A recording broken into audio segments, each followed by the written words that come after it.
மகளிர் தினம் மார்ச் 8 சர்வதேச மகளிர் தினம் கண்டிப்பாக உலகம் முழுக்க கொண்டாடப்பட்டு கொண்டிருக்கின்றது. அது கொண்டாடுவதற்கான காரணம் பெண்களுடைய முன்னேற்றம் என்பது மிகப்பெரிய அளவில் இன்று ஒரு பார்ப்பதற்கே சந்தோஷமாக இருக்கக்கூடியது. ஆனால் ஆண் பெண் சமத்துவம் என்பது வரவில்லை என்றாலும் பெண்கள் முன்னேற்றம் என்பது கண்டிப்பாக பல தளங்களில் நடைபெற்றுக் கொண்டிருக்கிறது. எந்த ஒரு துறையாக இருந்தாலும் சரி, அது ஊடகத்துறையாக இருந்தாலும் சரி, விளையாட்டுத்துறையாக இருந்தாலும் சரி, இல்ல அரசியல் துறையாக இருந்தாலும் சரி, எல்லா துறைகளிலும் பெண்கள் சாதித்துக் கொண்டிருக்கிறார்கள். குறிப்பாக கல்வியில் சாதித்துக் கொண்டிருக்கிறார்கள்.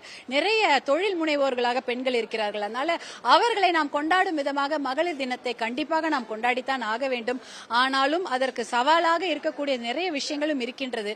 அதுல குறிப்பாக பார்த்தீங்கன்னா பாரதி கண்ட புதுமை பெண் அதை நம்ம பார்த்து அவர் வளர்ந்து கொண்டு வருவதை பார்த்து நாம் பூரித்துக் கொண்டிருக்கின்றோம். ஆனாலும் அந்த புதுமை பெண் தைரியமாக வெளியே வருவதை தான் இன்னும் பார்க்க முடியவில்லை.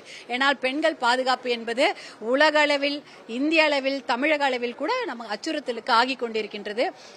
பெண் பாதுகாப்பு என்பதற்கு ஒரே விஷயம், குடும்பங்களில் ஆண்களையும் பெண்களையும், பெண் குழந்தைகளையும் ஆண் குழந்தைகளையும் ஒரே சமமாக வளர்க்க வேண்டும். பெண்களுக்கு என்னென்னலாம் நம்ம கட்டுப்பாடுகள் விதிக்கிறோமோ அதே கட்டுப்பாடுகள் ஆண் குழந்தைகளுக்கும் இருந்தால்தான் ஒரு ஆண் பெண் சமத்துவம் என்பது சாத்தியமாகும். அதே போல பெண்களுடைய பாதுகாப்பு உறுதியாகும். பெண்கள் மேல் மரியாதை வைக்கணும். குடும்பத்தில் இருக்க ஆண் பெண்கள் மேல் மரியாதை வைத்தா வெளியில போகும்போது அதே ஆண் வெளியில இருக்க பெண்கள் மேலும் மரியாதை வைப்பார்கள். அதை நாம் உறுதி செய்ய வேண்டும்.